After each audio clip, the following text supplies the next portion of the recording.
हाँ प्यारे तो होंगे ही, इतने महंगे जो है, एक एक लहंगा 1-1 लाख रुपए का है।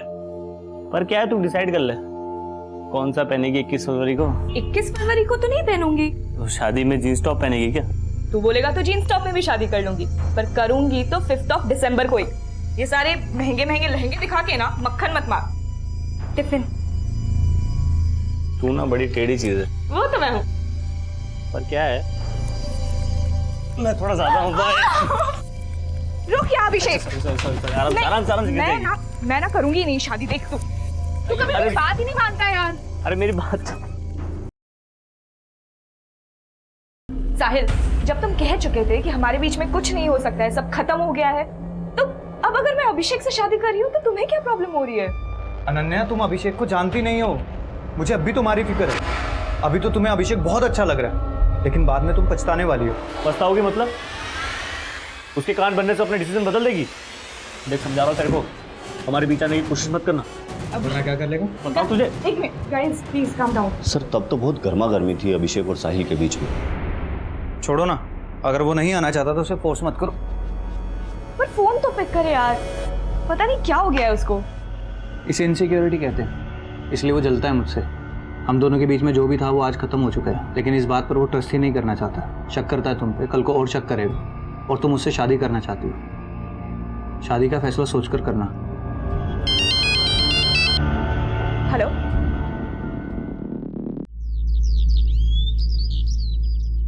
इक्कीस फरवरी? नो वे पापा, अपने बर्थडे वाले दिन कोई शादी करता है क्या? अनन्या बेटा, 21 फरवरी से पहले 5 दिसंबर का ही मुहूर्त है। 5 दिसंबर? मम्मी मुझे नहीं जमेगा 5 दिसंबर। और मैंने आपसे पहले भी बोला था ना, मुझे फरवरी से पहले शादी नहीं करनी है। अभिषेक बेटा, 5 दिसंबर और 21 फरवरी के अलावा और कोई मुहूर्त ही नहीं है इस सीजन में। 21 फरवरी को अनन्या शादी नहीं करना चाहती और 5 दिसंबर को तुम। तो मम्मी आप अनन्या को समझाओ ना। अनन्या बेटा, अभिषेक की बचपन से हर जीत पूरी की है मैंने, लेकिन अब मैं बहू का साथ दूंगा। थैंक्स पापा। अब ना आप बस अभिषेक को समझा दीजिएगा, 5 दिसंबर परफेक्ट डेट है।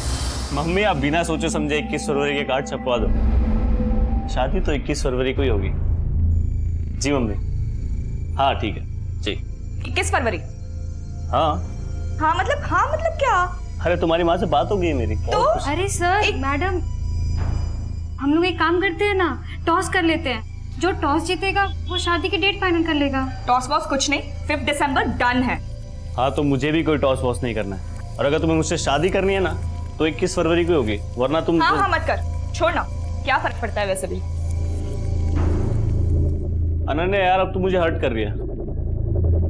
और जो तू मुझे हर्ट कर रहा है उसका क्या अभिषेक?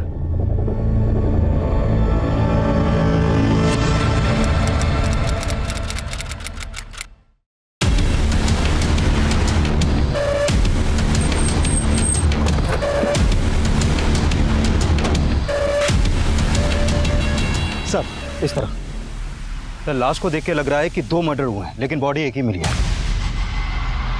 मतलब? इधर आइए सर, पीछे हटिए। लड़की के कटे हुए सर को किसी आदमी के धड़ से जोड़ा गया है और लड़की के कटे हुए सर को चश्मा पहना दिया गया। आसपास में ना तो किसी आदमी का सर मिला है और ना ही किसी लड़की का धड़। इस तरह का क्राइम सीन क्रिएट करके क्रिमिनल साबित क्या करना चाहता है? चश्मा निकालो। जच रहा है ना यहाँ पे बात? हाँ, चश्मा तो बढ़िया है। कितने का है? एक लेंगे तो 200 रुपए, और अगर 2 लेंगे तो 300 रुपए। आप एक काम कीजिए, आप अंकल के लिए भी ले लीजिए, फिर आपको फायदा हो जाएगा 100 रुपए का।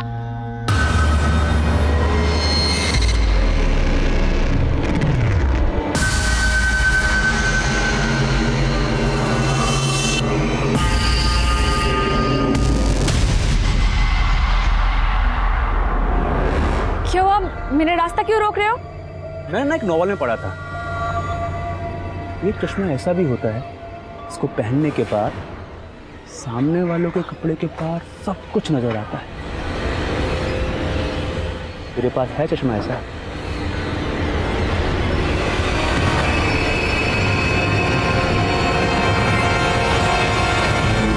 अच्छा डॉक्टर, लड़की के सिर और आदमी के धड़ को देखकर इन दोनों की उम्र का क्या अंदाजा लगाया जा सकता है? सर, लड़की की उम्र करीब 25 से 30 साल के बीच रही होगी और आदमी की उम्र करीब 55 साल से ऊपर रही होगी। एक 25 से 30 साल की औरत और लगभग 55 साल के आदमी के बीच ऐसा क्या ताल्लुक रहा होगा? कि इन दोनों को मारकर इनकी लाश को जोड़कर ऐसा दिखाने की कोशिश की गई है कि ये एक ही लाश है, और ऊपर से वो काला चश्मा।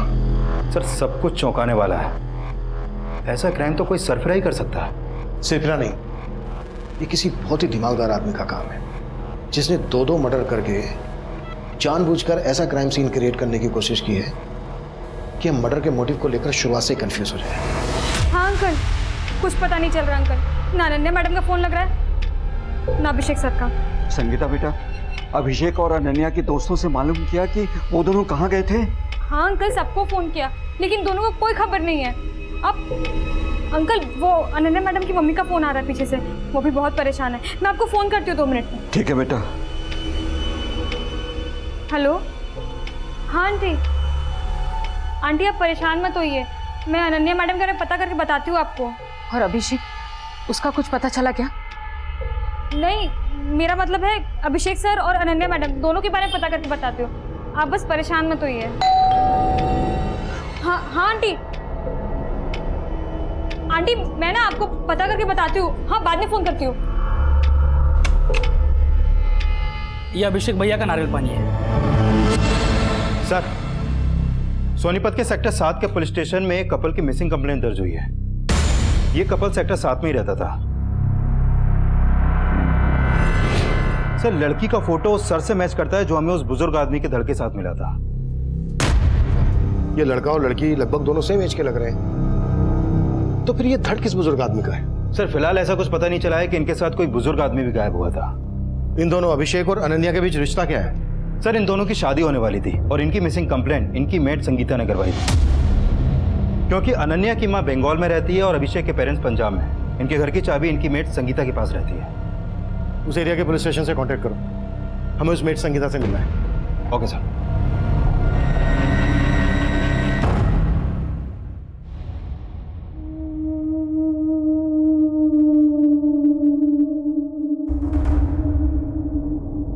शर्मीन बेटा, मैंने तुझको पहले भी समझाया था बेटा, अब भी बोल रहा हूँ कि ये घर घर जाकर चश्मे बेचना बंद कर दे बेटा। 15 दिन बाद तेरा निकाह है, अब घर से ज्यादा बाहर मत रहा कर। अब बाहर जाने की कोई जरूरत नहीं बेटा। अब्बा, हमारा गुजारा ना मेरे घर बैठने से चलेगा और ना ही मेरी निगाह करके। और वैसे भी मुझे शादी नहीं करनी। अगर मैं शादी करके चली गई तो आपका क्या होगा? तू अभी तक अपना फर्ज निभाते आई है बेटा, अब मुझे मेरा फर्ज निभाने दे, मेरी फिक्र छोड़ दे बेटा। पर अब्बू, आज तो मुझे जाना ही होगा ना वहाँ पे। कंपनी वालों से मैंने एडवांस ले रखा है, बाकी जो चश्मे हैं वो बेच के पैसे चुकाने हैं मुझे। चलती हूँ।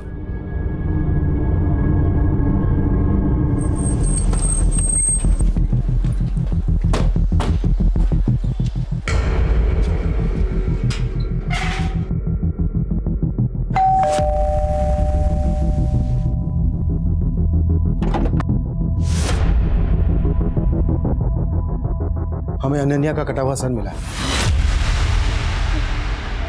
कटा हुआ सर? हाँ, हमें अनन्या का कटा हुआ सर एक बुजुर्ग आदमी के धड़ के साथ मिला है। तुम ऐसे किसी बुजुर्ग आदमी को जानती हो जिनका अभिषेक और अनन्या से मिलना जुलना हो? नहीं सर, मैं ऐसे किसी बुजुर्ग को नहीं जानती। सर, अगर अनन्या मैडम का मर्डर हो गया तो अभिषेक सर कहाँ हैं? अभिषेक को हम ढूंढ रहे हैं, अभी तक पता नहीं चला है। काम कहाँ करते थे दोनों? किसी आईटी कंपनी में काम करते थे, दोनों साथ में ही काम करते थे। तुमने आखिरी बार कब देखा था इन दोनों को? परसों ऑफिस जाने से पहले। देख कितने प्यारे लहंगे हैं ये। बहुत सुंदर है ना? हाँ, प्यारे तो होंगे ही, इतने महंगे जो है। एक लहंगा 1 लाख रुपए का है। पर क्या है, तू डिसाइड कर ले कौन सा पहनेगी 21 फरवरी को। 21 फरवरी को तो नहीं पहनूंगी। तो शादी में जीन्स टॉप पहनेगी क्या? तू बोलेगा तो जीन्स टॉप में भी शादी कर लूंगी, पर करूंगी तो 5 दिसंबर को ही। ये सारे महंगे महंगे लहंगे दिखा के ना मक्खन मत मार। टिफिन। तू ना बड़ी टेढ़ी चीज है। वो तो मैं हूँ। पर क्या है, मैं थोड़ा ज्यादा होता है। रुक या अभिषेक। आराम मैं ना करूंगी नहीं शादी। देख तू कभी मेरी बात ही नहीं मानता यार। अरे मेरी बात। फिर सर वो शंकर के साथ ऑफिस चले गए। ये शंकर कौन है? शंकर ऑटो वाला है साहब। वो अभिषेक सर ने ना एक ऑटो वाला फिक्स कर रखा था। वो सुबह उनको ऑफिस छोड़ता था और शाम को ऑफिस से लेकर आता था। कहाँ मिलेगा ये शंकर हमें? वो तो नहीं पता, लेकिन सर मेरे पास उसका नंबर है। संगीता, तुम्हें किसी पर शक है जो ये सब कर सकता है? नहीं सर, मुझे कोई अंदाजा नहीं। अभिषेक और अनन्या शादी करने वाले थे। कब होने वाली थी इनकी शादी? सर इनकी शादी की ना 2 डेट निकली थी, एक 21 फरवरी और एक 5 दिसंबर। दोनों तय नहीं कर पा रहे थे कि उनको किस दिन शादी करनी है। अनन्या और अभिषेक ये डिसाइड नहीं कर पा रहे थे कि उनको कौन सी डेट को शादी करनी है, या फिर ये डिसाइड नहीं कर पा रहे थे कि दोनों को एक दूसरे के साथ शादी करनी है या फिर नहीं करनी है। सर, अभिषेक का गायब होना और अनन्या के सर के साथ किसी बुजुर्ग आदमी के धड़का मिलना। सर, हो सकता है अभिषेक और अनन्या के बीच कुछ ठीक नहीं चल रहा हो और अभिषेक ये कांड करके कहीं गायब हो गया हो। हमें सबसे पहले ये पता लगाना है कि वो बुजुर्ग आदमी कौन था जिसका अनन्या के साथ मर्डर हुआ। अभिषेक और अनन्या के कॉल रिकॉर्ड्स चेक करो, शायद इनके कॉल रिकॉर्ड से इस बुजुर्ग आदमी का नंबर मिल जाए। इनकी मेड संगीता के बारे में सब कुछ पता करो, शंकर से भी मिलो। मैं इनके ऑफिस जाता हूँ, शायद वहाँ से पता चल जाए कि बुजुर्ग आदमी कौन था। Sure sir.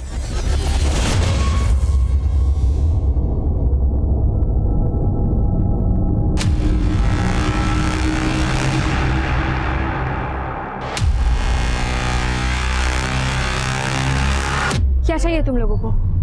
चश्मा।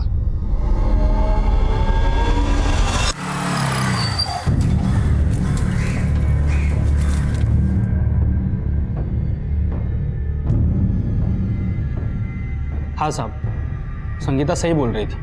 मैं अभिषेक भैया और अनन्या भाभी को रोजाना ऑफिस छोड़ने जाता था और उस दिन भी मैंने उनको ऑफिस छोड़ा था।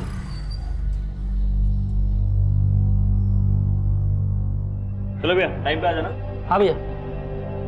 लेकिन उस दिन तू उन्हें घर नहीं लाया था, कहाँ लेकर गया था उन्हें? साहब, मैं कहीं नहीं लेके गया था। मैं जब उन्हें ऑफिस लेने गया तो अनन्या भाभी उनके एक दोस्त साहिल के साथ ऑफिस के बाहर आई थी। साहब, उन्होंने अभिषेक भैया के बारे में कुछ नहीं कहा और साहिल के साथ चली गई। ये साहिल कौन है? वो अभिषेक भैया के ऑफिस में काम करते हैं साहब। फिर अगले दिन मैं उन्हें ऑफिस ले जाने के लिए घर पे गया। ये अभिषेक भैया का नारियल पानी है। भैया और भाभी रेडी ऑफिस के लिए या टाइम लगेगा? वो दोनों तो कल रात से घर ही नहीं आए हैं। और तब मुझे पता चला कि वो दोनों गायब हैं। गायब सिर्फ अभिषेक है, अनन्या का कटा हुआ सर मिला है। क्या? वो भी एक बुजुर्ग आदमी के धड़ के साथ। तू उन्हें रोज ऑफिस के लिए पिकअप और ड्रॉप देता था, उन्हें भैया भाभी कहकर बुलाता था। कोई दूर दूर का रिश्ता था क्या तेरा उनसे? साहब, हमारे बीच कोई रिश्ता तो नहीं है, लेकिन अभिषेक भैया बहुत अच्छे इंसान हैं। हमेशा दूसरों की मदद करने में आगे रहते हैं। साहब, उन्होंने हमेशा मेरी मदद की है। वो मुझ जैसे रिक्शा वाले को क्या, हर किसी को आदर सम्मान देते हैं। तो तू किसी ऐसे बुजुर्ग आदमी को जानता है जिसे तेरे अभिषेक भैया सम्मान देते थे? नहीं साहब, मैं किसी ऐसे बुजुर्ग को नहीं जानता हूँ।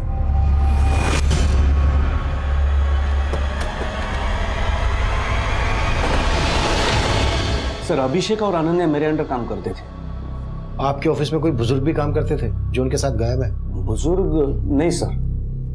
अच्छा, अभिषेक और अनन्या सिर्फ एक दूसरे के कलीग ही नहीं थे, बल्कि एक दूसरे से शादी करने वाले थे। इनका ऑफिस में किसी के साथ कोई झगड़ा, कोई इशू? नहीं सर, मुझे तो नहीं लगता। अभिषेक और अनन्या का आपस में कोई इशू? नहीं सर, अगर ऐसा कुछ होता तो शादी का फैसला क्यों लेते? हाँ, पर एक बात है सर। क्या? उस दिन अभिषेक ने मुझसे हाफ डे की लीव ली थी। सर, मुझे अभी ऑफिस से जाना होगा। मुझे आज हाफ डे की लीव चाहिए। क्यों, क्या बात है? उसने रीजन तो नहीं बताया, लेकिन वो हाफ डे में ही चला गया था। हमें पता चला है कि उस दिन अनन्या अपने कलीग साहिल के साथ गई थी। साहिल कहाँ है? साहिल ने तो जॉब छोड़ दी। साहिल ने जॉब छोड़ दी? हाँ सर, वो तो बेंगलुरु में शिफ्ट होने वाला था। जिस दिन उसका लास्ट डे था, उसका बर्थडे था, हमने सेलिब्रेट भी किया था। Happy birthday to you, happy birthday to you.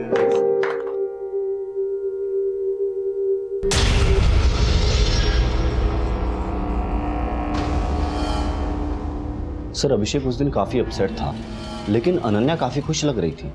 Abhishek upset क्यों था? साहिल की वजह से। बर्थडे पार्टी के बाद भी अनन्या और अभिषेक साहिल को लेकर ही बात कर रहे थे। अनन्या, मुझे कुछ नहीं सुनना साहिल के बारे में। अभिषेक, साहिल हमेशा के लिए बेंगलुरु जा रहा है, और वो सिर्फ मुझे ही नहीं ऑफिस के बाद तुम्हें भी अपने घर बुला रहा है। देखो ना, मैं उसके घर जा रहा हूँ और ना तुम जाओगे, समझ गए? क्या हो भाई, आप लोगों ने शादी की न्यूज़ तो दे दी लेकिन अभी तक इनविटेशन कार्ड नहीं दिया। तुम्हारे कहने का मतलब ये है कि अनन्या और अभिषेक के बीच जो अनबन थी वो साहिल की वजह से थी। तो क्या साहिल और अनन्या के बीच ऐसा कुछ था? सर, अभिषेक, अनन्या और साहिल तीनों अच्छे दोस्त थे। इवन हमें तो लगता था कि अनन्या का साहिल से अफेयर है, लेकिन अभिषेक ने जब शादी वाली बात कही तो हम सब हैरान हो गए। लेकिन साहिल इस बात पर अपसेट था सर।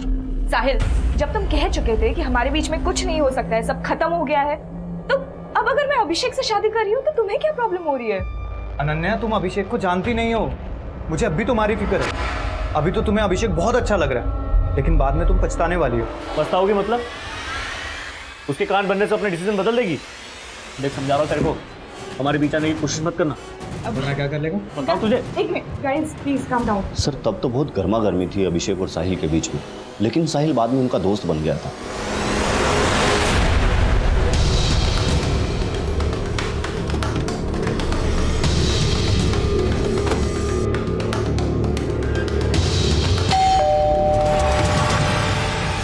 चलो अंदर देखो विकास।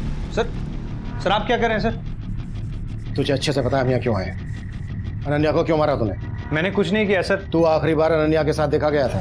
हाँ सर, ये बात सही है कि मैं अनन्या को यहाँ लेकर आया था, क्योंकि नेक्स्ट वीक मैं बेंगलुरु शिफ्ट हो रहा था, तो मैं एक पार्टी देना चाहता था, इसलिए मैंने अभिषेक और अनन्या दोनों को इन्वाइट किया था। अभिषेक के साथ तूने एक बुजुर्ग को भी इन्वाइट किया था। उस बुजुर्ग के धड़ के साथ हमें अनन्या का कटा हुआ सन मिला है। अब ये बोल, अभिषेक को कहाँ गायब करके रखा है तुमने? पर सर, अभिषेक तो यहाँ आए नहीं थे सर। सर, उससे मैं लास्ट वीक ऑफिस में ही मिला था और हम यहाँ अभिषेक की वेट करते रहे। छोड़ो ना, अगर वो नहीं आना चाहता तो उसे फोर्स मत करो। पर फोन तो पिक करे यार, पता नहीं क्या हो गया है उसको। इसे इनसिक्योरिटी कहते हैं, इसलिए वो जलता है मुझसे। हम दोनों के बीच में जो भी था वो आज खत्म हो चुका है, लेकिन इस बात पर वो ट्रस्ट ही नहीं करना चाहता। शक करता है तुम पे, कल को और शक करेगा। और तुम उससे शादी करना चाहती हो। शादी का फैसला सोचकर करना। हेलो सर, एक मिनट।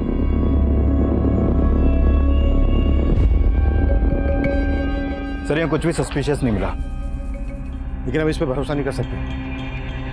उस रात की इसकी एक्टिविटीज चेक करो। Okay sir. सर, मुझे ये भी लग रहा है अगर अनन्या का अभिषेक के अलावा इस साहिल से भी रिलेशन है, तो हो सकता है जिस बुजुर्ग आदमी का धड़ अनन्या के सर के साथ मिला, उसके साथ भी अनन्या का कोई रिश्ता हो, जिसके बारे में किसी को नहीं मालूम।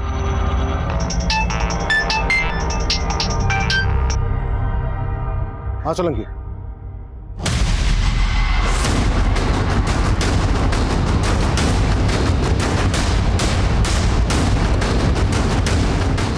आइए सर ये बॉडी मिली है सर। इसने भी उसी तरह चश्मा पहन रखा है सर। इसका सर बुजुर्ग आदमी का है और धड़ किसी लड़की का है। ये देखिए सर, अभी 10-12 दिन पहले जब मैं गणेश नगर में पेट्रोलिंग कर रहा था तो ये बुजुर्ग मेरे पास भागे भागे आए थे और इन्होंने कहा था कि इनको किसी ने चाकू दिखाकर लूट लिया। सर, मैं इनके साथ उस क्राइम स्पॉट पर भी गया था जहाँ पे इनको लूटा गया था। सर, उस टाइम मुझे ये बुजुर्ग थोड़े अजीब लगे। मतलब अजीब क्या था इनमें? सर, इनको अपने पर्स और चेन से ज़्यादा अपने चश्मे की फिक्र थी। चश्मे की फिक्र? देखिए, मुझे घड़ी चैन वगैरह कुछ अगर नहीं मिले तो चलेगा, लेकिन वो चश्मा मुझे मिलना चाहिए। सर, उस टाइम ये थोड़े घबराए हुए लग रहे थे, तो मैं इनको इनके घर छोड़ा है। ये मेरा बेटा है। क्या हुआ जी? वो किसी ने इनको चाकू दिखा के लूट लिया। क्या? किसने लूट लिया? वो हम लोग पता लगा लेंगे। फिलहाल आप इनको अंदर लेके जाइए, बहुत घबराए हुए हैं। और आप थाने आइए, रिपोर्ट लिखवा के जाइए। सर, फिर वो लोग रिपोर्ट लिखवाने आए नहीं। सोलंकी कोई रिपोर्ट लिखवाने नहीं आया तो तुमने अपनी तरफ से पता नहीं किया?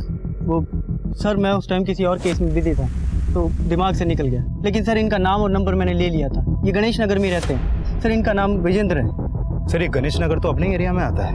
अगर वो धड़ विजेंद्र जी का है जो हमें 3 दिन पहले अनन्या के सर के साथ मिला, इसका मतलब इनकी मौत 3 दिन पहले ही हो गई थी।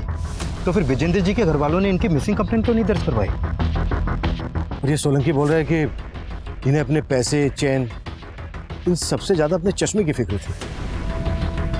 चश्मे की फिक्र? और दोनों क्राइम सीन पर हमें चश्मे मिले। Sir, excuse me sir. Hello, ठीक है सर। अभिषेक और अनन्या के पेरेंट्स सोनीपत आ गए।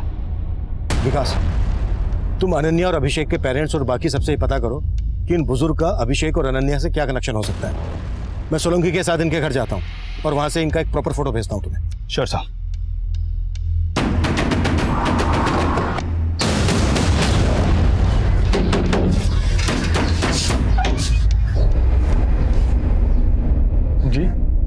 विजेंद्र जी कहाँ हैं? सर वो पापा तो हरिद्वार गए हुए हैं। हरिद्वार नहीं गए, मर्डर हो गया उनका। क्या? ये क्या बोल रहे हैं सर आप? हाँ, और काफी टाइम हो गया मर्डर को। अब ये बोलो कि तुम लोग छुपा क्या रहे हो हमसे? सर हम कुछ नहीं छिपा रहे सर। पापा 5 दिन पहले ही हरिद्वार जाने का बोल के ही गए थे सर। हरिद्वार किसी के साथ गए थे? नहीं सर, अकेले ही गए थे। चलिए बाबा, मैं आपको स्टेशन छोड़ देता हूँ। अरे मैं अकेले चले जाऊंगा, मेरी चिंता मत करना बेटा। उन्हें एक आदमी ने लूटा था, इन्होंने बोला था रिपोर्ट लिखवाने आने के लिए। आई क्यों नहीं? सर वो पापा ने ही मना कर दिया था रिपोर्ट ना लिखवाने के लिए। पापा शिकंजी। हाँ बेटा। पापा आप आराम कीजिए, मैं थाने जाके रिपोर्ट लिखवा के आता हूँ। अरे थाने जाने की कोई जरूरत नहीं बेटा, जो हो गया सो हो गया। क्या? लेकिन वो तो मुझे अपने मोबाइल और पैसों से ज्यादा अपना चश्मा ढूंढने पे जोर दे रहे थे। बोल रहे थे कि उनको उनकी पत्नी ने गिफ्ट किया, और तुम बोल रहे हो कि उन्होंने खुद रिपोर्ट लिखवाने से मना कर दिया। हाँ सर, उन्होंने खुद रिपोर्ट लिखवाने से मना कर दिया था। और मेरी मम्मी को गुजरे तो 10 साल हो चुके हैं सर। और जहाँ तक मुझे पता है, मम्मी ने कोई पापा को चश्मा गिफ्ट नहीं किया होगा। लेकिन हाँ सर, कुछ दिनों से पापा ना घर से निकलते हो कि काला चश्मा पहन के निकलते थे।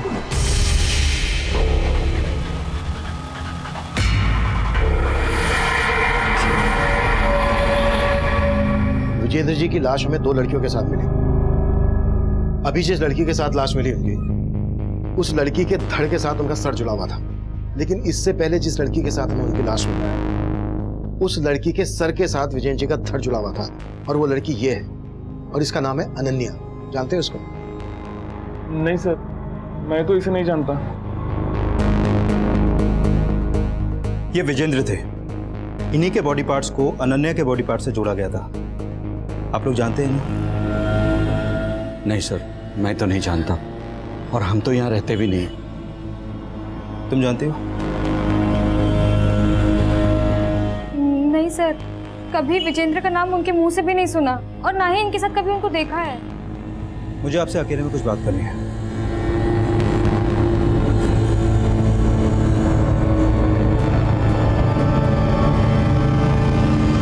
देखिए, मैं सुनने में आया है कि अनन्या और अभिषेक के बीच में सब कुछ ठीक नहीं था। क्या कभी भी अनन्या ने इसके बारे में आपसे बात की? ऐसा कुछ भी नहीं है। वो लोग एक दूसरे से बहुत प्यार करते थे, बहुत खुश थे वो लोग। बल्कि आए दिन वो लोग मुझसे वीडियो कॉलिंग पे बात भी करते थे। माँ देखो, अच्छे है ना? और भी है, ये देखो, सब अभिषेक ने चूज किया है। ये कैसा लग रहा है? क्या क्या सपने देखे थे उन दोनों के लिए, और एक ही झटके में। लेकिन 21 फरवरी से प्रॉब्लम क्या थी अनन्या को, जो वो शादी नहीं करना चाहती थी? 21 फरवरी को अनन्या का बर्थडे है। वो अपना बर्थडे हमेशा स्पेशल तरीके से बनाती है, इसलिए वो उस दिन शादी नहीं करना चाहती थी, और कोई रीजन नहीं है। सर 5 दिसंबर 2 ही महीने बाद है, और अभिषेक चाहता था कि उसको थोड़ा सा टाइम मिल जाए, ताकि वो इस किराए के घर को छोड़कर अपना घर खरीद ले, और उसी घर में उसकी शादी हो। कोई घर वर देख रखा था अभिषेक ने? नहीं सर, अभी फंड्स कलेक्ट कर रहा था, और मैं भी उसकी उसमें मदद कर रहा था। लेकिन इसमें 2 राय नहीं है सर कि अभिषेक अनन्या से ही शादी करना चाहता था। अभिषेक और अनन्या के बीच में कोई मनमुटाव नहीं था सर।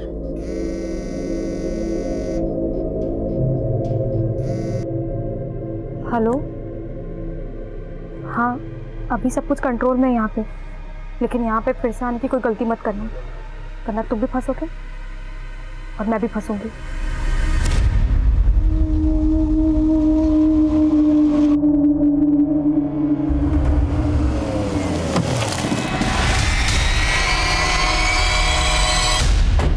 सर मुझे तो विजेंद्र जी के बेटे पे भी शक हो रहा है। सर एक तो वो थाने में रिपोर्ट लिखवाने नहीं आए, ऊपर से बोल रहा है कि मेरे पिताजी हरिद्वार गए हुए थे। लापरवाही तुमसे भी हुई है।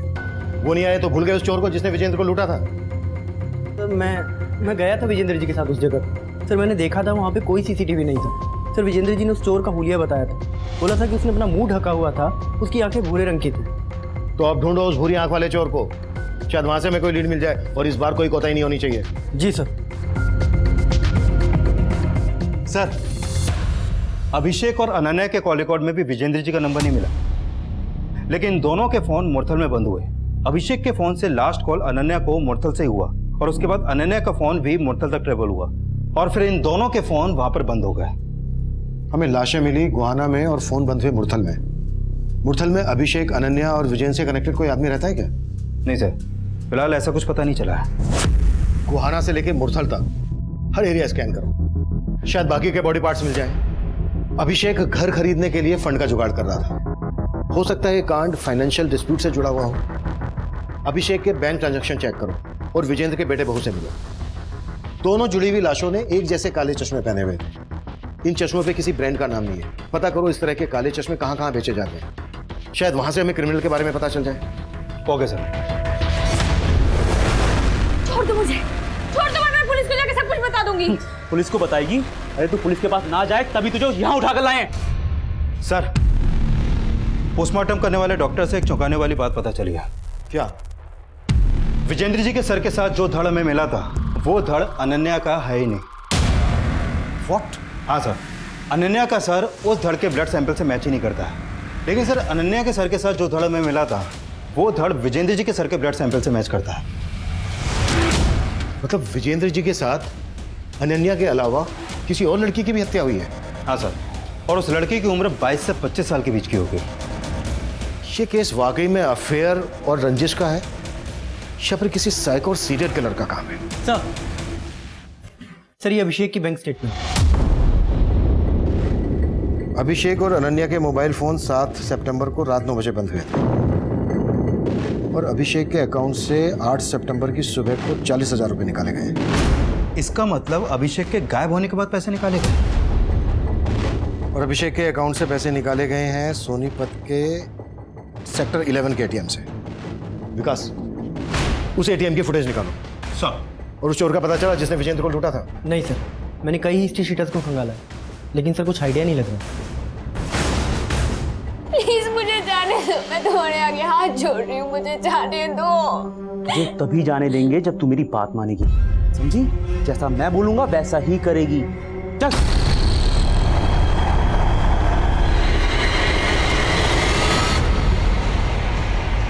सर, ये उस एटीएम की सीसीटीवी फुटेज है जहां से अभिषेक के डेबिट कार्ड से पैसे विड्रॉ किए गए थे और पैसे अभिषेक ने नहीं, इसने निकाले। बोल, क्या कांड किया तूने और कौन कौन लोग शामिल हैं तेरे साथ? साहब, मैंने कोई कांड नहीं किया।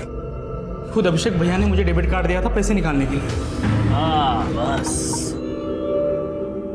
यार तूने वो फाइल दिया था क्या? हाँ बस हो ही गया भैया, कंप्लीट। हाँ भैया, मैं आपसे बोला था ना मुझे 30,000 रुपए की जरूरत थी, तो कुछ हो जाता तो। अरे हाँ, एक मिनट। 40,000 निकाले ना, 10,000 मुझे चाहिए। साहब, वो कार्ड उन्होंने मुझे उनके गायब होने के 2 दिन पहले दिया था। बेवकूफ समझ रहा है हमें? कहानी बना रहा है? साहब, मैं कोई कहानी नहीं बना रहा। अभिषेक भैया ने खुद मुझे कार्ड दिया था और एक्स्ट्रा 10,000 रुपए निकालने के लिए कहा था। वो तब से लेके अभी तक जेब में लेके घूम रहा हूँ, लेकिन वो अचानक से गायब हो गए। तो वो जहाँ गायब है तू जानता है? साहब, मैं नहीं जानता हूँ। अभिषेक सर अपना कार्ड शंकर को क्यों देंगे? सर, ये शंकर जरूर झूठ बोल रहा है। हाँ सर, आप पता कीजिए उसने अभिषेक के साथ क्या किया। सर, अनन्या को तो हम खो ही चुके, कम से कम अभिषेक को। तुम्हारे पापा को 2-2 जवान लड़कियों के साथ जोड़ रही है पुलिस। उनके रहते तो बदनामी का डर था ही, उनके जाने के बाद भी कोई कम बदनामी नहीं हो रही है। सच में ये पापा ऊपर जाने के बाद में भी हमें चैन से जीने नहीं दे रहे। मैं तुमसे कह रही थी पुलिस को जाकर खबर कराओ कि पापा हरिद्वार के नाम से निकले और फिर गायब हो गए हैं। अब भुगतो पुलिस को ना बताने का नतीजा। ये पुलिस वाले हमें चैन से जीने नहीं देंगे। सर, मुझे लगता है शंकर सच बोल रहा है, क्योंकि मैंने चेक किया अभिषेक के गायब होने से पहले भी शंकर ने उसके अकाउंट से कई बार पैसे विड्रॉ किए। लेकिन अभिषेक की मेड संगीता तो शंकर पर शक जता रही है। सर, हो सकता है वो झूठ बोल रही हो या फिर अभिषेक ने उसे बताया ही ना हो। अभिषेक का एक ऑटो ड्राइवर को अपना डेबिट कार्ड देना उतना ही अटपटा है जितना कि केस अटपटा है। हो सकता है अभिषेक ने पहले से प्लान बना के रखा हो और उसने अपने इस प्लान में शंकर को भी इन्वॉल्व कर लिया हो। एक काम करो, शंकर को छोड़ दो, जाने दो उसे, पर उस पर नजर रखो। हो सकता है इससे हमें अभिषेक की लीड मिल जाए। ठीक है सर। सर, एक बात और पता चली है, अभिषेक के गायब होने से पहले उसका कार्ड कई बार दिल्ली और हरियाणा की अलग अलग वाइन शॉप और बार्स में भी स्वाइप किया गया है। जिन जिन बार में भी अभिषेक का डेबिट कार्ड स्वाइप हुआ है वहां पर अभिषेक के बारे में पता करो। और अनन्या के बैंक अकाउंट भी चेक करो, शायद यहां से हमें कोई लीड मिल जाए। Sure sir. Ketan sir. Hello hello Sahil, Ketan बोल रहा हूँ। बेंगलुरु जाने की तैयारी हो गई? सर आप क्यों जले पे नमक छिड़क रहे हैं? पहले ही पुलिस वालों ने मुझे शहर से बाहर जाने को मना किया है। सारा प्लान चौपट हो गया है। पर मुझे तो लगता है इन सबके चक्कर में ना बेंगलुरु की जॉब हाथ से ना चली जाए। टेंशन मत लेना, वहाँ की जॉब हाथ से निकल गई ना तो अपनी कंपनी में काम करने वापस आ जाना, ठीक है? Okay sir.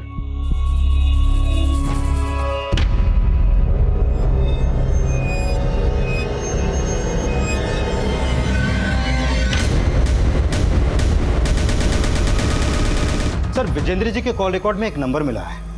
ये नंबर इस गुलशन सोडी नाम के आदमी का है।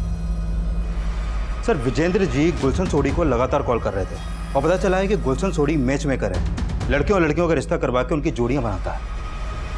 हो सकता है अनन्या और उस दूसरी लड़की का इस गुलशन से कोई कनेक्शन हो, जिनके बॉडी पार्ट्स हमें विजेंद्र जी के बॉडी पार्ट से जुड़े मिले थे। हो सकता है सर। सर जब उन लाशों पे मिले चश्मों के बारे में मैं पता लगा रहा था तो मुझे एक बात और मालूम चली है। सर एक R3 ग्लासेस नाम की कंपनी है जो इस तरह के चश्मे और घरेलू प्रोडक्ट्स बनाती है। सर उनकी एक सेल्स गर्ल है, शर्मिन नाम है सर इसका। सर ये डोर टू डोर जाके चश्मे बेचती है सर, लेकिन कुछ दिनों से गायब है। रहती कहाँ है शर्मिन? सर खानपुर में। इसका मोबाइल नंबर भी मिला है सर, लेकिन स्विच ऑफ आ रहा है। विकास तुम्हें शारमिन के घर जाओ और चेक करो कि इसके चश्मों का इस क्राइम से क्या कनेक्शन है। मैं गुलशन चौधरी से जाके मिलता हूँ।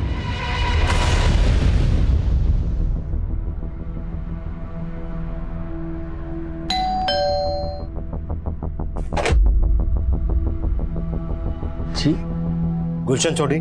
जी सर। हमें विजेंद्र जी के बारे में बात करनी है। हाँ साहब, मेरी बेटी शर्मिन चश्मे बेचती है, मगर आप ये सब क्यों पूछ रहे हैं? कहाँ है वो? बुलाइए उसको, बात करनी है। बात? दरअसल वो कई दिनों से घर नहीं आई है। अगर शर्मिन इतने दिनों से गायब है तो उसकी मिसिंग कंप्लेंट क्यों नहीं दर्ज करवाई आपने? साहब दरअसल एक हफ्ते बाद उसका निकाह था, क्या अचानक वो गायब हो गई? उसको ढूंढते साहब, कहीं से उसको ढूंढते। जी वो विजेंद्र जी तकरीबन 3 महीने पहले मिले थे मुझे। दरअसल वो शादी करना चाहते थे। विजेंद्र जी शादी करना चाहते थे? हाँ जी। अच्छा, आपने उनका किसी के साथ रिश्ता करवाया था? जी मैंने उनको उनकी उम्र की काफ़ी सारी औरतों की फ़ोटोएं दिखाई थी। ये देखिए सर, हाँ। ये सारी औरतें आपकी तरह सेकंड इनिंग की शुरुआत करना चाहती हैं। Second inning? नहीं नहीं नहीं नहीं नहीं, मैं ऐसे औरत से शादी करना चाहता हूँ जिसकी अभी तक शादी हुई ना हो। पर उनकी मांग जानकर मैं तो खुद परेशान हो गया। फिर मैंने उनको बताया कि जैसे कोई ऐसा रिश्ता आएगा तो फिर मैं आपको इन्फॉर्म कर दूंगा। हमें उनकी लाश 2 जवान लड़कियों के साथ मिली है। लाश? हाँ, और उनमें से एक लड़की ये थी। इसका नाम है अनन्या। आप जानते हैं इसको? जी नहीं, मैं नहीं जानता इसको। किसी दूसरी जवान लड़की के साथ रिश्ते की बात करवाई थी इनकी? सर जी कोई पला जवान लड़की इतने बुजुर्ग आदमी के साथ शादी क्यों करेगी? अच्छा, विजेंद्र जी शादी करना चाहते थे, ये बात उनके घर वालों को मालूम थी?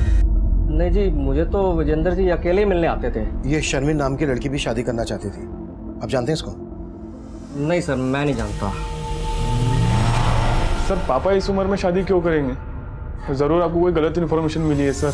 तुम्हारे पापा गुलशन सोडी नाम के मैच मेकर से मिल रहे थे लगातार। ये गुलशन ही तुम्हारे पापा के लिए रिश्ते ढूंढ रहा था। ये सब झूठ है सर। पापा तो मम्मी से बहुत प्यार करते थे सर। देखो, अगर हमसे कुछ भी छुपा रहे हो तो सच बोल दो, वरना तुम्हें बहुत परेशानी होगी। हम आपसे कुछ नहीं छुपा रहे सर। जरूर है मेरे पापा को बदनाम करने की चाल है। वो गुलशन आपसे झूठ बोल रहा होगा सर।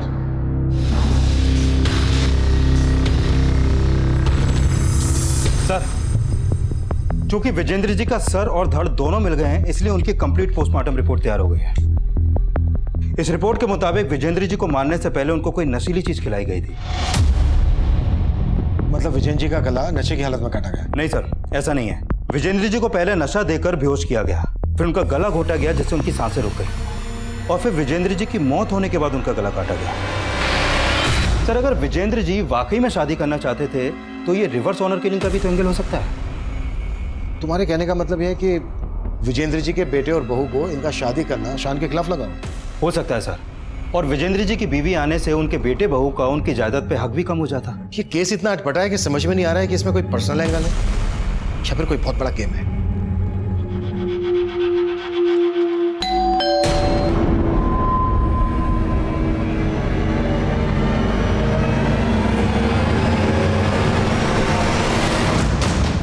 सर मुझे लगता है ये केस पर्सनल एंगल से ही क्रैक हो सकता है।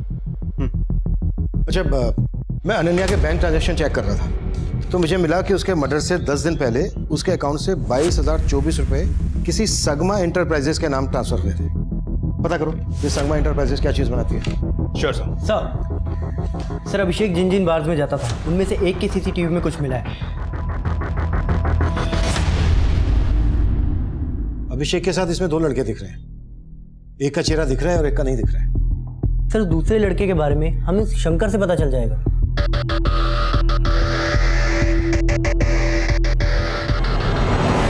साहब ये अभिषेक भैया के दोस्त थे, लेकिन मैं इन्हें नहीं जानता।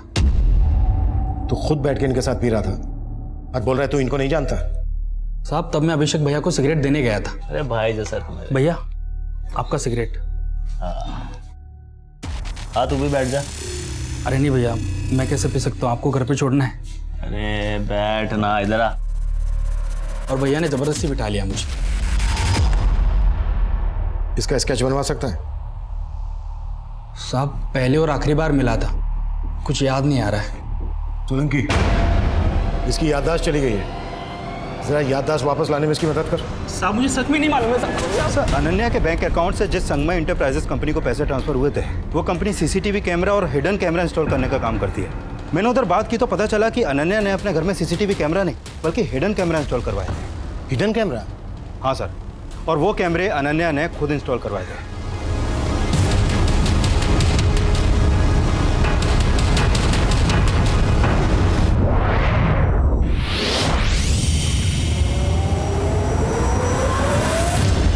सर मुझे लग रहा है अनन्या ने वो कैमरे इसलिए इंस्टॉल करवाए क्योंकि उसे अभिषेक पे शक था कि वो उसकी एब्सेंस में किसी और लड़की को घर पे लाता होगा। अभिषेक के घर जाकर वो हिडन कैमरास चेक करते हैं, उससे ये भी क्लियर हो जाएगा कि अनन्या ने वो कैमरास क्यों लगवाए थे। एक काम करो, जिसने वो कैमरा लगाए थे उसको वहीं बुला लो। Okay sir. विद्या जी, हम लोगों को पंजाब जाना बहुत ज़रूरी है और हम लोग चाहते हैं कि आप भी हमारे साथ चलें। नहीं, आप लोग अभिषेक के बिना पंजाब जा सकते हैं, लेकिन जब तक मेरी बेटी के लाश के बाकी हिस्से नहीं मिल जाते मैं कहीं नहीं जाऊंगी।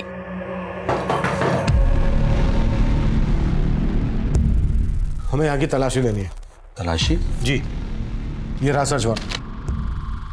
बताइए कहाँ पर आपने हिडन कैमरा स्टोर किया? जी। ऐसी बातें कर रहे हैं सर आप? आपको अभी पता चल जाएगा।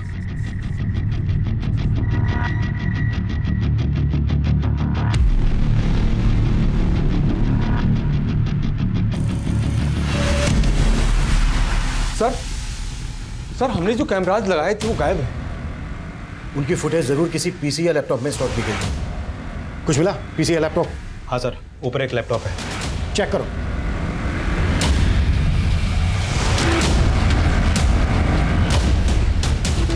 सर इसमें कोई फुटेज नहीं है।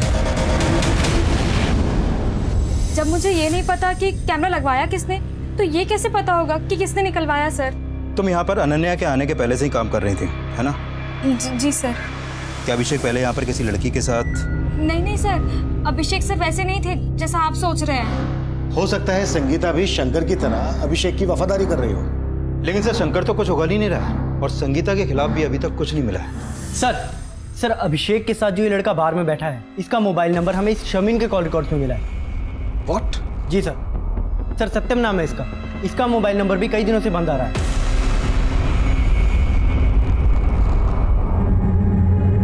तो ये जो दूसरा आदमी है ये सत्यम से कनेक्टेड होगा और इन दोनों से हमें अभिषेक की लीड मिल सकती है। कहाँ रहता है सत्यम? सर खानपुर में, जहां पर शर्मीन का भी घर है।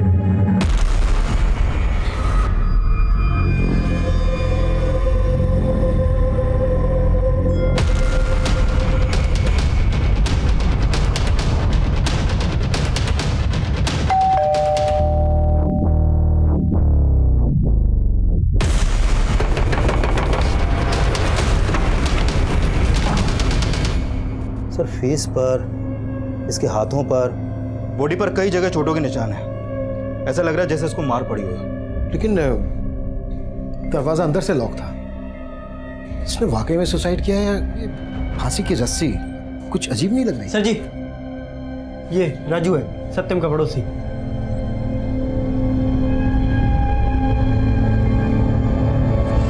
सत्यम के साथ यहाँ कौन कौन रहता था? सर सत्यम की एक माँ है जो यूपी में रहती है, वो यहाँ पे अकेले ही रहता था। सत्यम काम क्या करता था? वो जॉब करने आया था लेकिन उसे मिल नहीं रही थी, तो काफी परेशान था वो। अच्छा, सत्यम एक शारमिन नाम की लड़की के साथ काफी टच में था। ये है शारमिन, जानते हो इसको? सर जानता तो नहीं हूँ, लेकिन काफी बार इसे आते जाते देखा है यहाँ पे।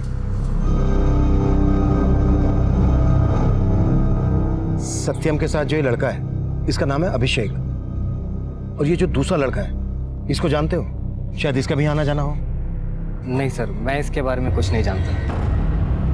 सर शामिन सत्यम को जानती थी और सत्यम अभिषेक को। कहीं ऐसा तो नहीं कि अभिषेक का शामिन से अफेयर हो, जिसके लिए अनन्या ने अपने घर में कैमरा इंस्टॉल करवाया? विकास एक काम करो, अभिषेक के घर के रास्ते में जितने भी सीसीटीवी हैं खंगालो और शारमिन के अब्बू से अभिषेक और सत्यम के बारे में बात करो। Okay sir. नहीं साहब, मैं इनमें से किसी को नहीं जानता और मेरी बेटी का किसी के साथ कोई चक्कर नहीं था। अरे उसकी तो अभी शादी होने वाली थी। मेरी बच्ची को ढूंढने दीजिए साहब, उसने कुछ गलत नहीं किया है, लेकिन उसके साथ जरूर कुछ गलत हो रहा है। न जाने मेरी बच्ची कहाँ किस हाल में होगी। सर अभी तक हम मान रहे थे कि 3 मर्डर हुए हैं और हमें अनन्या के धड़ और एक लड़की के सर की तलाश थी, लेकिन यहाँ पर तो लड़की के सर के साथ साथ एक और लड़के का धड़ मिला। ये देखिए सर, 4 मर्डर हो गए, वो भी ढंग से। विकास, हमें जल्द से जल्द कुछ करना होगा, नहीं तो ऊपर जवाब देना मुश्किल हो जाएगा। सर अनन्या के अलावा लड़की का सर तो मिला है, हो सकता है ये सर उसी लड़की का हो जिसका धड़ हमें मिला था, जिससे उसकी पहचान हो जाए।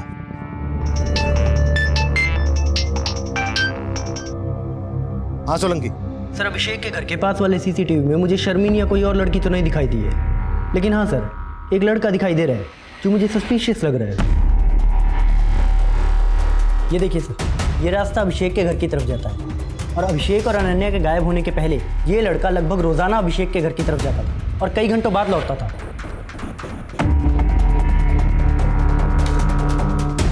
सोलंकी, इसके बारे में जल्दी पता करो।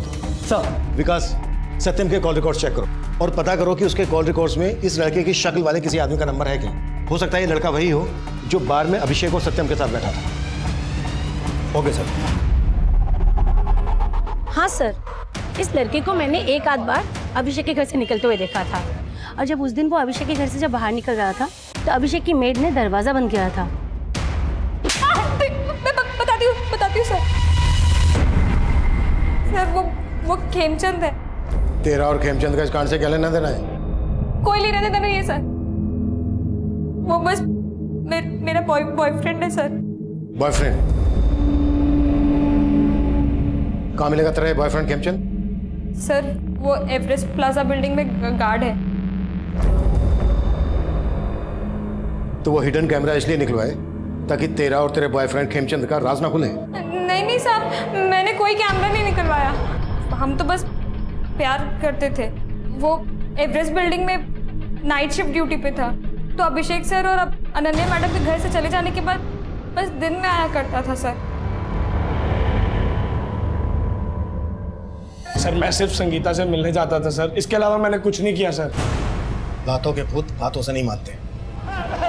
सर सत्यम के कॉल रिकॉर्ड में खेमचंद का नंबर तो नहीं मिला, लेकिन इस तंजील और शादाब के नंबर मिले हैं। कौन ये तंजील और शादाब?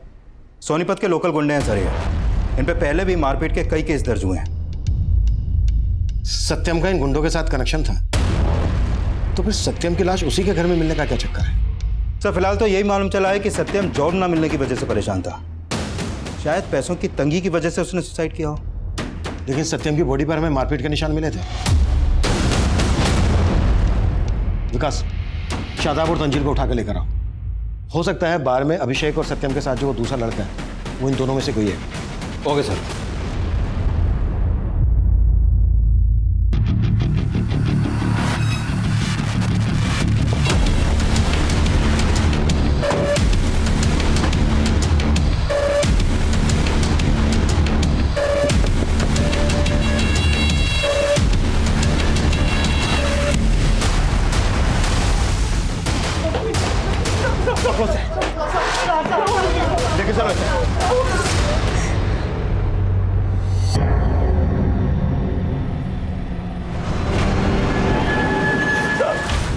साहब, हमने किसी को नहीं मारा साहब। मैं शर्मिन को पसंद करता था साहब, और वो सत्यम को चाहती थी, उससे निकाह करना चाहती थी, इसलिए हमने उसको उठा लिया साहब।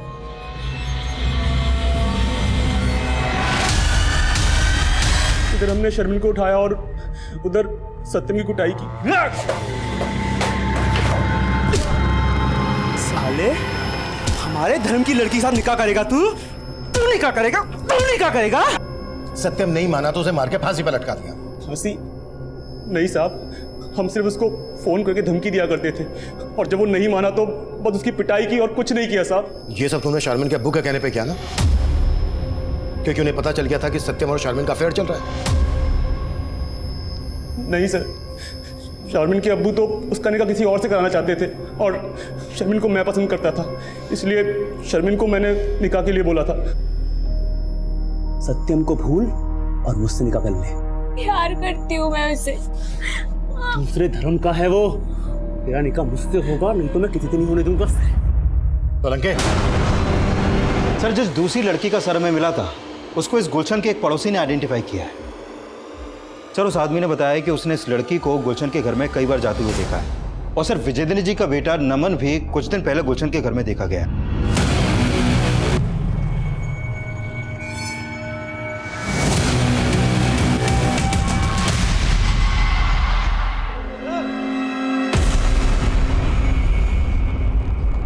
विजेंद्र के साथ जिस लड़की की लाश मिली, वो लड़की कौन थे?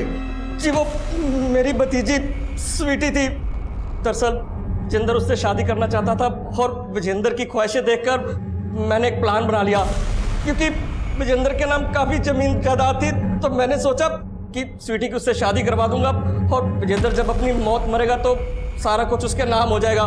इसलिए स्वीटी को सोनीपत बुलाकर मैंने ये जाल बुन दिया।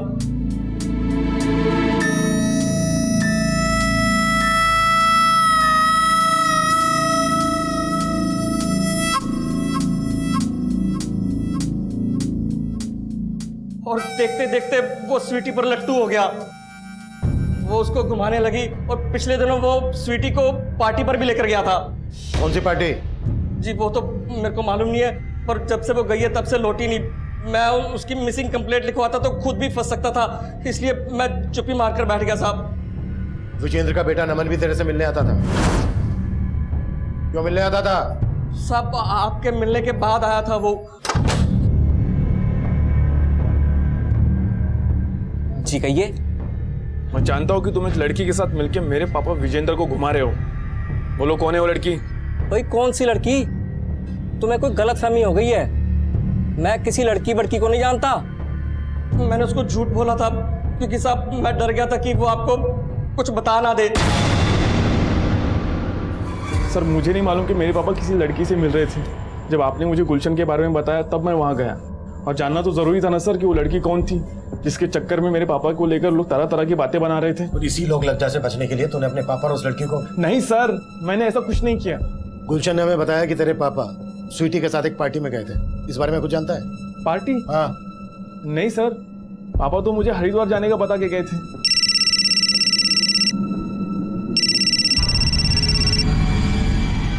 हाँ सोलंकी। सर, शर्मिन को हॉस्पिटल से डिस्चार्ज कर दिया गया है। अब वो घर पे है और हम उससे बात कर सकते हैं। ठीक। मैंने अब्बू को ये नहीं बताया था कि मैं सत्यम से प्यार करती थी, क्योंकि वो अलग धर्म का था ना, और मुझे ये नहीं पता था कि तंजील और शादाब मिलके मेरे साथ ऐसा करेंगी। और मुझे लगता है सत्यम की मौत के पीछे वही लोग जिम्मेदार हैं। शर्मिन, जिस तरह के चश्मे तुम बेचती हो उसी तरह के चश्मे उन जुड़ी हुई लाशों ने पहने हुए थे। अब हमसे कुछ भी छिपाए बिना सब कुछ सच सच बता दो। अनन्या, विजेंद्र जी और स्वीटी, इनमें से किसी को जानती हो? विजेंद्र जी और स्वीटी को तो मैं जानती हूँ। सत्यम जहाँ जॉगिंग करने जाता था, विजेंद्र जी भी वही आते थे। दोनों की दोस्ती भी हो गई थी, और सत्यम ने मुझे एक बार स्वीटी और विजेंद्र जी दोनों से मिलवाया था, और उस दिन स्वीटी ने मेरे से चश्मा लेके विजेंद्र जी को गिफ्ट किया था। सत्यम अभिषेक को भी जानता था, और सत्यम और अभिषेक के साथ ये जो लड़का है इसको जानती हो? नहीं सर, मैं इनको नहीं जानती। 5 सितंबर को विजेंद्र जी और स्वीटी एक पार्टी में गए थे, इस बारे में कुछ जानती हो? हाँ, 5 सितंबर को तो सत्या मुरथल में कहीं गया था।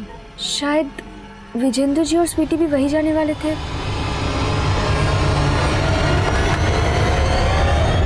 सर, अनन्या और अभिषेक का फोन भी मुरथल में ही बंद हुआ था और विजेंद्र जी, स्वीटी और सत्यम भी मुरथल ही गए थे। शायद वो पार्टी मुरथल में ही हो।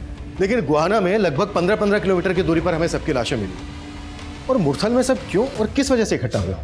सर, हो सकता है अभिषेक ने इन सबको वहां पर इकट्ठा किया हो। पर किस मकसद से? और ऐसी भी क्या पार्टी हुई जिसमें सबके सब मारे गए और सबकी लाशों को जोड़कर उन्हें काले चश्मे पहना दिए गए?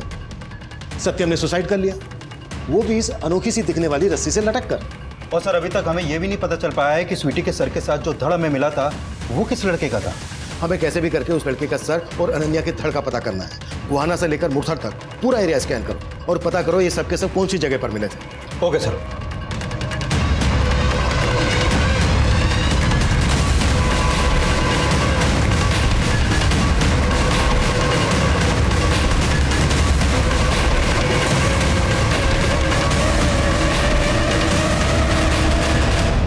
ये तो अभिषेक है। अभिषेक, अनन्या, विजेंद्र जी और स्वीटी, इन सबकी पोस्टमार्टम रिपोर्ट के मुताबिक इन सबको मारने से पहले बेहोशी की दवा दी गई और फिर इनका गला घोटा गया, जिनसे इनकी मौत हो गई और मौत होने के बाद ही इनका गला काटा गया। और सर, इस रिपोर्ट में यह भी सामने आया है कि 5 सितंबर को लगभग एक ही टाइम पर इन सबको मारा गया। और सर, सत्यम की मौत का भी इन सबके मर्डर से कनेक्शन है। ऐसा भी क्या कनेक्शन है जो इतना कॉन्फिडेंट हो? सर, अभिषेक का सर और अनन्या के धड़ को जिस लकड़ी के सपोर्ट से जोड़ा गया था, उस लकड़ी पर एक धागे का टुकड़ा मिला है। सर, वो धागे का टुकड़ा उसी रस्सी का है जिस रस्सी से लटक कर सत्यम ने अपनी जान दी थी। इस अनोखी रस्सी का इस केस से तगड़ा कनेक्शन है। विकास, पता करो कि इस तरह की रस्सी कहां कहां मिलती है। I am very much sure वहां से इस केस की लीड जरूर मिलेगी। Okay sir.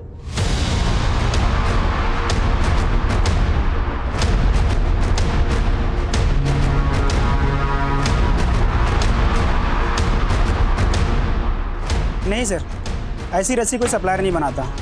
पर हाँ, कुछ दिन पहले ही एक आदमी ने हमसे ऑर्डर करके खुद इस डिज़ाइन की रस्सी बनवाई थी। मेरी ये सिद्ध माला आपकी हर परेशानी को दूर कर देगी। एक बार अवश्य आजमाइए। चलो मेरे साथ। क्या बदतमीजी है ये? रस्सियां बनवाई तो क्या हत्यारा हो गया मैं? छोड़िए मुझे। अब तो छूटने नहीं वाला है। मुरथल में फार्म हाउस है ना तेरा? 5 सितंबर को पार्टी भी दी थी तूने। कौन कौन लोग थे तेरे साथ? किसके कहने पे ये कांड किया? सब सिर्फ सत्यम ही नहीं, मैं भी तंगी से बहुत परेशान था। मेरे घर पे प्रेग्नेंट बीवी थी और गांव में सत्यम की बूढ़ी माँ। साहब, हमें जॉब नहीं मिल रहा था। हताश होकर एक दिन हम एक बार में गए। वहाँ हमारी मुलाकात अभिषेक से हुई। वो अक्सर उस बार में आता था। बहुत ही जिंदा दिल आदमी था साहब वो। जब हमने अपनी तकलीफों के बारे में उसे बताया तो वो बोला, देखो तुम दोनों फिक्र मत करो, मेरे अच्छे कॉन्टैक्ट से मैं तुम दोनों की जॉब लगवा दूंगा। सिर्फ कुछ ही मुलाकातों में अभिषेक ने सिर्फ अपने बारे में ही नहीं, अपने बीवी अनन्या के बारे में भी सब कुछ बता दिया था। उसने पैसों से भी हमारी काफ़ी मदद की थी साहब। जगह जगह जॉब इंटरव्यूज के लिए भेजा, लेकिन हमारी किस्मत खराब थी साहब। कुछ काम ही नहीं मिला हमको। फिर हमें लगा हमारा ग्रह नक्षत्र खराब है। फिर हम एक बाबा के पास गए। तंत्र शास्त्र में कुछ भी असंभव नहीं है, कुछ भी। मैंने वर्षों तंत्र विज्ञान के एक नुस्खे पे काम किया है और उस नुस्खे से मैं तुम्हें एक ऐसी चीज दे सकता हूं जिसे अपने पास रखने से तुम्हें नागमणि रखने से भी ज्यादा लाभ होगा। सर, बस मुझे नौकरी और मेरा प्यार शर्मिन मिल जाए, उसके लिए मैं कोई भी उपाय करने के लिए तैयार हूँ। हाँ, ये सच है। मैंने ही राजू और सत्यम से कह के 2 सच्चे प्यार करने वाले जोड़ों को वहां बुलवाया था। सर, मैं अभिषेक को जानता था। मालूम था कि वो अनन्या से सच्चा प्यार करता है। वहीं सत्यम की पहचान विजेंद्र अंकल से थी। वो भी किसी जवान लड़की के प्यार में पागल थे। फिर उस रात हमने उन लोगों को झूठ बोला कि हमारी जॉब लग गई है और पार्टी के लिए उन्हें मुरथल बुला लिया। बाबा ने हमको बोला था कि उस रस्सी से चारों का गला घोट के मारना है, इसलिए सबसे पहले हमने उनकी कोल्ड ड्रिंक में नशे की दवा मिला दी थी और फिर उन्हें पिला दी।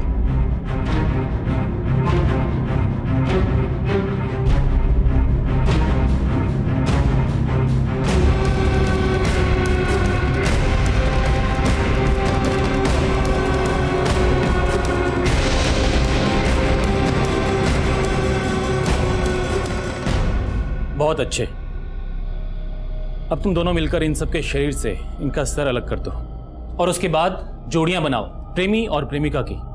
प्रेमिका का सर उसकी प्रेमिका के शरीर से लगाओ और प्रेमिका का शरीर उसकी प्रेमी के सर से, और उसके बाद तुम अपनी प्रेमिका की कोई प्यारी निशानी इन सब के ऊपर रखो। वो शर्मिन चश्मे बेचती है, मैं ना 4 काले चश्मे लाया हूँ, अगर आप कहें तो पहना दूं मैं। हाँ, ये उचित रहेगा। और उसके बाद इन सब के शरीर को उत्तर, दक्षिण, पूरब, पश्चिम चारों दिशाओं में अलग अलग स्थान पे फेंक के आओ। मैं तब तक इस यज्ञ की रस्सी को पवित्र करता हूँ।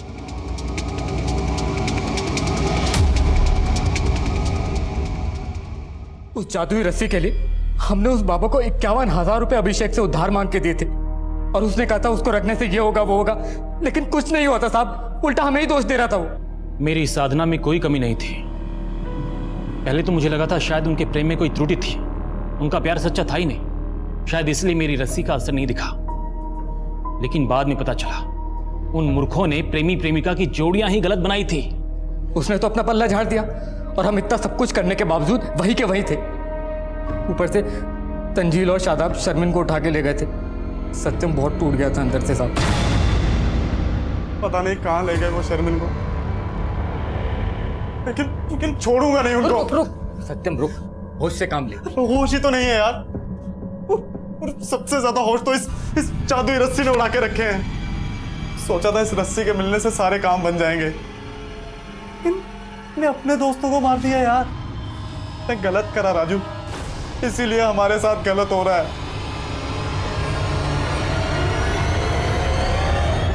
हम दोनों बहुत शर्मिंदा थे साहब, लेकिन मुझे नहीं पता था कि सत्यम